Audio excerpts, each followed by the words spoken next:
Здравейте, сега пак ще поговорим сега. Как ще направите здрав гръб вкъщи, на полеви условия или на някаква площадка, ако е спортна такава външна. Упражнението е следното. На геобразна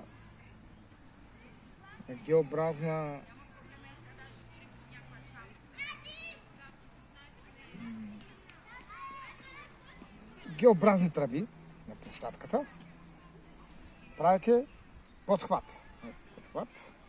Се фащате за ръцете и изпълвате здраво тялото напред. И се набирате. Така в легнало положение. А ако не мога го правите с пънните крака, мога го правите геобразни. Краката образуват геобразен ъгъл, т.е. свити и образуват геобразен прав ъгъл. Тогава пак се набирате, да пускате догоре и додолу. С това нещо вие ще развиете предмишеците, макар че те не участват пряко, а косвено, а повече ще развиете гърба отзад. Ще получите двообразен гърб и после с навхват. Навхват пък ще развиете максимално бицепсите. Ще товарите бицепсите, ще ги развиете и може да тренирате до откат. Примерно една серия може да направите до 50 повторения. Защото това е по-лесно, отколкото да се набираш прав. Като се легна по-бързо се набира, пак ще омалете, но ще направите повече повторения. И пак ви казах, ако не може да го правите с пълното тяло като струна, правете го геобразни. Краката да бъдат геобразни, прав ъгъл. И тогава пускате догоре и додолу.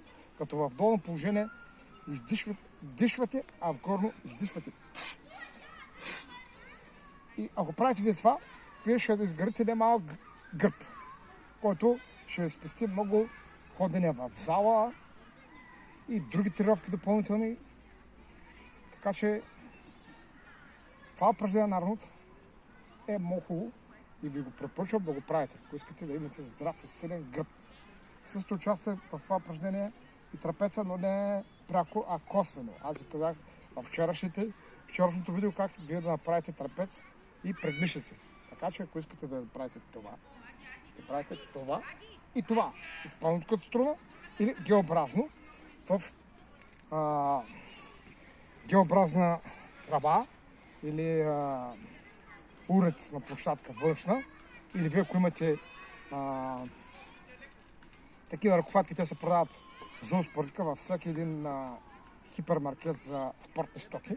Така че може да си вземете мобилни ръковатки за набиране или на тях да правите също и кофички. Има ги във всички големи хипермаркети, като Декатлон, тяхната марка Домиус. Аз съм много доволен от тяхната марка Домиус и съм правил това упражнение. Така че си има много компоненти и възможности. Това ще е да имате желание. Благодаря за вниманието. Така, здравейте ги, ще видите.